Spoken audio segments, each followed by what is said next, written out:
Usually we're comparing apples to oranges, at least over the past few weeks. We talked about Amazon KDP versus Ingram Spark versus Barnes & Noble, all these other things. Today, we're actually comparing apples to Kobos. Actually, no, all joking aside, it's going to be Apple versus Kobo writing life. What's the best for the authors? We're going to talk about that in today's podcast, so make sure you stay tuned.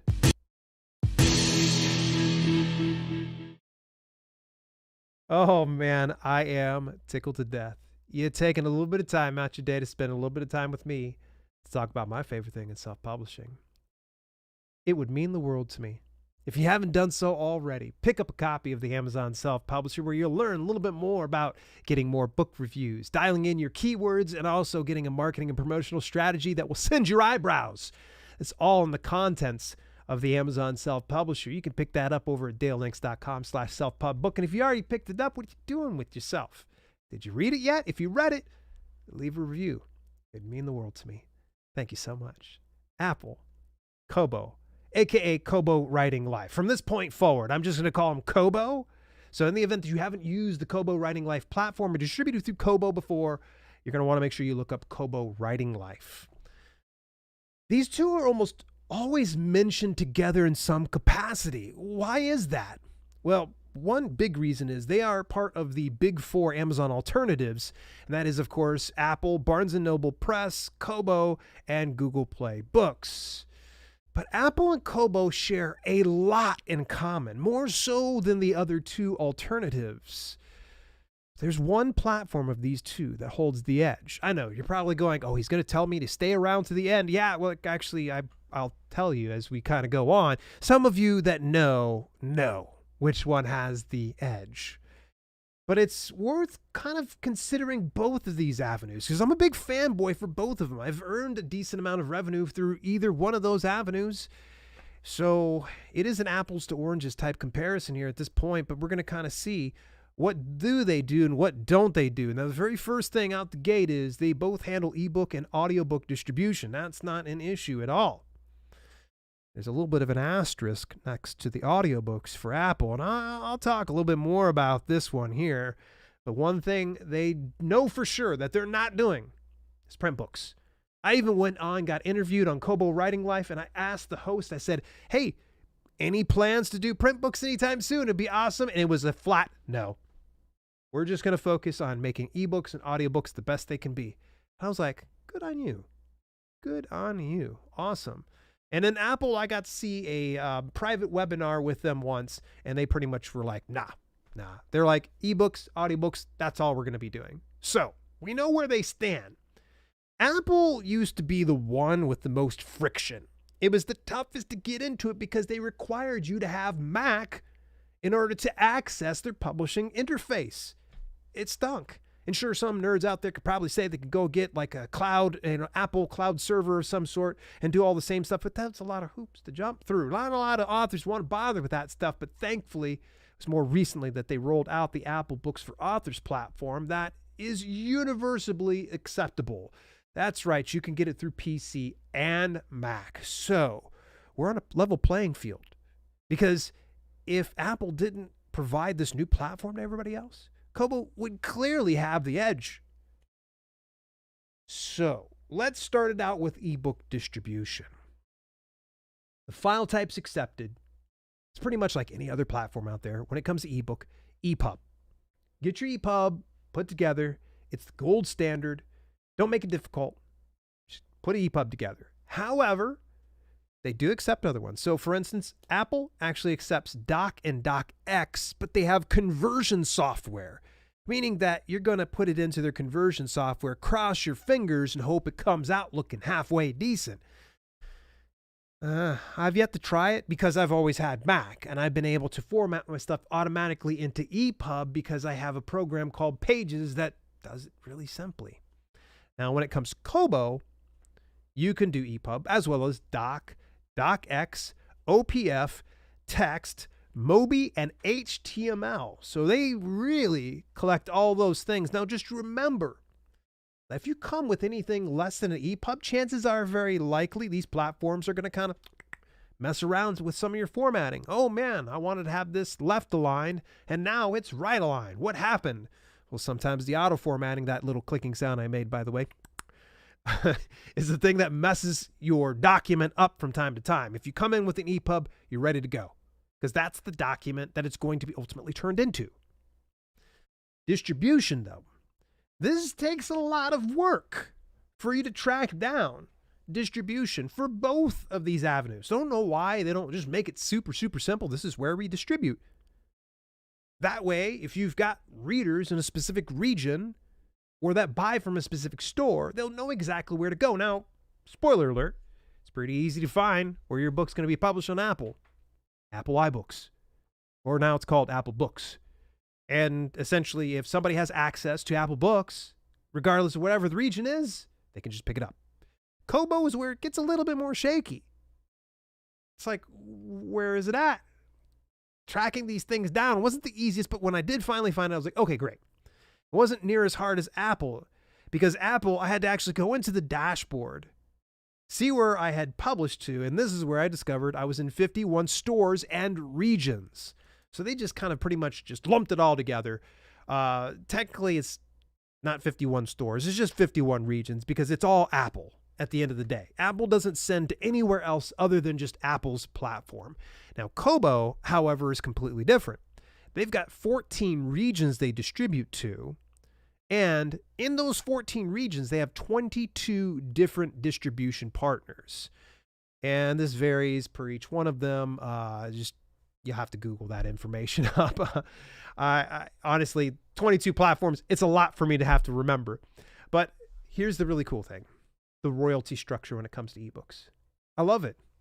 Could it be better? Absolutely. But I think it's pretty dang good. Both platforms have it at 70%. Period. There's no asterisk next there. There's no like pricing strategy they want you to adhere to like Amazon KDP does. Yeah, if you wanted to price it 99 cents, guess what? You're going to get 70% of that. You want to get it at $29.99? Guess what you get? 70% of that. You do that on Amazon KDP, forget about it. You want to do it 99 cents? Great, you get 35%. You do it at $29.99? Oh yeah, guess what? You only get 35% of that. Oh, you do it $2.99? It's $9.99. Oh, we love you. You get 70%. Apple and Kobo aren't all about them shenanigans. Makes no sense. Absolutely no sense. And sure, it's probably something that they feel they want to have their customers having these price ranges. But that really sucks. Apple and Kobo nailed it. Good work, Kobo and Apple. The other thing they share in common are the pre-orders feature. You can be able to pre-order, put your book on pre-order, and great. Fantastic. Enough said, right? Now, here's where the edge starts to come in. Specialty programs. Apple doesn't have a specialty program. Nah. It's only Kobo. Something called Kobo Plus. And it's a subscription-based model in which subscribers, readers, pay a monthly fee to be able to read from a library of Kobo Plus. And then when they check these things out, you get paid from a global pool of money, of all those readers. That's pretty stinking cool. It's very much like Kindle Direct Publishing, KDP Select. KDP Select, though, requires exclusivity, meaning you have to keep your ebooks and any electronic form of your publication exclusive to Amazon KDP. Can't go anywhere else. Kobo Plus was like, no, that's not cool. Why would we want to put your thing down exclusivity? We just want to give it to our readers so that way if they don't want to pay the full retail cost of an ebook, they can read your book. Amazon's, nope. You want this program. You want the special benefits. You got to stay exclusive. It's like the jealous boyfriend. Kobo's like, hey, we got an open relationship. Let's make this work. I know it's kind of going down stark waters here. I promise. We're going right back into family-friendly waters here just now. So all that to say this, Kobo Plus, subscription-based program, no exclusivity required. Nice thing is, if you don't see enough of a return, you can always deselect it or, I don't know, it doesn't hurt anything. Just leave it there. Just leave it there. Now, let's talk about audiobook distribution. Oh boy. We're going to start out with Kobo this time because we might as well just go ahead and address the elephant in the room in the proper direction here. And Kobo, first of all, is one of the platforms you can distribute directly your audiobook.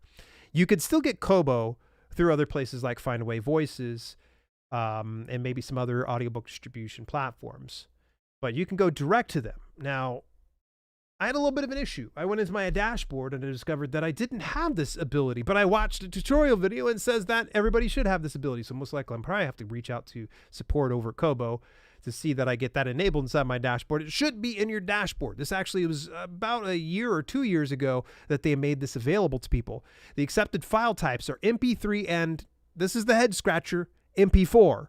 Now, if you're not familiar with MP3, MP3 is just sound. It's what you typically would listen to on your iPhone or your Android. MP4, however, is a video format. It's a what? It's a video format. Okay. That's interesting.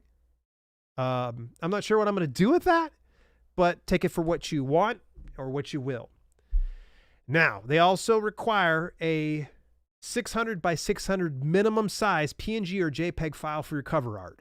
That's not too bad considering that I think you have to have it 2500 by 2500 over an ACX and then 3000 by 3000 over on Findaway Voices. Now, distribution, it goes into 6 major regions with additional reach beyond each one of those. I was trying to dig a little further down. Unfortunately, again, I don't have this inside my dashboard, so I had no way to drill further down and figure out what those major regions were, and they didn't have anything publicly facing telling me those regions. So I watched a video of theirs, and that's where I pretty much saw they have the 4 distribution sites that go through those 6 major regions. And this includes Walmart, Indigo, Booktopia, and another one called BOL. I'm not sure if it's Bowl or BOL. I'm not sure how that works. At any rate, the royalty percentage, though, works like this. There's thresholds, and this is their exact words. The royalty percentage thresholds are as follows. 35% in royalties for audiobooks priced $2.99 or lower. Oh, come on, Kobo. Really, I was just talking you up.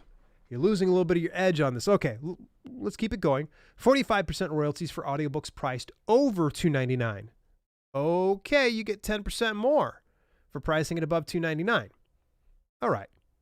Not going to be angry. There are also special rules that apply for audiobook subscription customers. If a customer redeems a free trial token for your audiobook, the royalty amount will be 0. That sucks. If they redeem using a paid token, the royalty amount will be 32%. Okay. That's a lot to take in. But let's compare it to Apple. Audiobook publishing through Apple is not, you can't get direct access. You've got to go through what they call their preferred partner network. Preferred partners include places like Findaway Voices. Guess what? Little hint, ACX is not a preferred partner. I'd asked in a webinar once, I was like, hey, what about ACX? And they flatly said, oh, ACX is not a preferred partner. Yeah. There is going to be different royalties based on the agreement that Apple makes for distribution of audiobooks through these third-party companies, including places like Findaway Voices. As an example, ACX, since they are not a preferred partner, it is a 25% royalty that goes to ACX. That means Apple takes 75% of every audiobook sale of yours, sends that 25% over there, then ACX takes a percentage of that. And if you're non-exclusive, you're getting 25% of 25%. If you're exclusive to ACX, you're getting 40% of 25%. However, if you're with Findaway Voices is a preferred partner. They have a 45% agreement with Apple, and you get 80% of each one of those audiobook sales, meaning that you get 80% of 45% for any sales made through Apple. Compare that to the 25% of 25% or 40% of 25%. You can definitely see Findaway Voices is probably the ideal platform to distribute your audiobook publishing to Apple. Wow, that's a lot to say. Distribution, though. This is me throwing my hands up. I don't know. I searched high. I searched low. I tried to see everywhere. Like, where are these audiobooks going? Now, one could probably draw the assumption that it's probably just available through any of the regions in which Apple's available through. So one could probably assume that it's probably 51 regions, same as the ebook is. I can't confirm that. I don't know 100%. I'm sure there's probably somebody out there that knows that. Apple, that would be really cool if you had that public facing so people kind of at least know where you're going to. Now, let's go over to pay, because everybody would like to know they're going to get some type of a kickback, right? We don't just publish books just to kind of like, because like get paid for it. Apple has they pay out 45 days after the close of the month, and they do electronic funds transfer, aka a bank account direct deposit. The minimum's kind of wonky, and it's based a lot on region. Minimum thresholds need to be met. And depending on which region in which you reside is how they will pay you out. It can be as little as, say, 2 cents in the US to as much as $150 over in India. You have to go to their FAQ section, figure all that out, because they had all these different, like it was an entire graph. I could have spent an entire podcast telling you about each one of these regions and how they paid out. Yeah, so they have their minimum thresholds in place for a good reason, I'm sure. Kobo, same thing, 45 days after the close of their month. Theirs is just flat, $50 minimum threshold in order to get an electronic funds transfer, aka a direct deposit. So this means that neither Apple or Kobo do PayPal or any of those other forms of payment. Most likely Payoneer would end up working because it does function to a certain extent like a bank account. So if you happen to be outside of normal regions that you don't have a bank account that's accessible, Payoneer might be an option for you. Before we jump into my final thoughts and weighing in on each one of these things, I want to give a gentle reminder again, if you've picked up a copy of the book of the Amazon Self-Publisher, do me a huge favor. Could you leave a review over on Apple? You could do it on Amazon. You can even do it on Kobo. It's everywhere. You can pick up your book, or you can go over and visit dalelinks.com/selfpubbook. You can pick the audiobook, you can pick the print book, and you can pick the ebook. And oh yeah, by the way, in print book, you can get it hardback or you can get it in a paperback. Sweet, right? Not bad. dalelinks.com/selfpubbook. All right, my final thoughts when it comes to Apple versus Kobo. Let's just go ahead, and that apples to oranges pun at the very beginning was cringeworthy. It was definitely a dad joke, despite the fact I'm no more than an uncle. But let's get into the apples versus oranges comparisons. There's so many things that Kobo and Apple share alike, and rather than being repetitive and redundant about what they do and don't have, let's see who's got the edge. Kobo has Kobo Plus. They have direct audiobook publishing. Heck, they've even got reach into Overdrive. Forgot to tap into that. Hello. Whoops. Apple doesn't have Overdrive, meaning you can't reach libraries or educational institutions through Overdrive by way of Apple. You can only do it through Kobo. That part's pretty sweet. So I forgot about that edge. Good Lord. Come on, Dale. You're forgetting your head here. So to me, I think Kobo has the edge. But I don't not of the belief that you should choose one over the other. To me, variety is the spice of life. You have the opportunity, publish to both platforms. See for yourself, which one do you prefer more? Which one treats you the best? Do you find one profitable more than the other? Definitely would love to hear from each and every single one of you. Hey, to get advanced access to all podcasts, visit dalelinks.com/YouTube podcast 1 week before the audio content publishes. That's right, I record this live on the air. Next week, we are going to be talking about 2 other platforms that are sometimes mired in a bit of controversy, but still have so many redeeming qualities to them. And that is Blurb versus Lulu Publishing. Till later, this has been Self-Publishing with Dale, and I'll chat with you next week.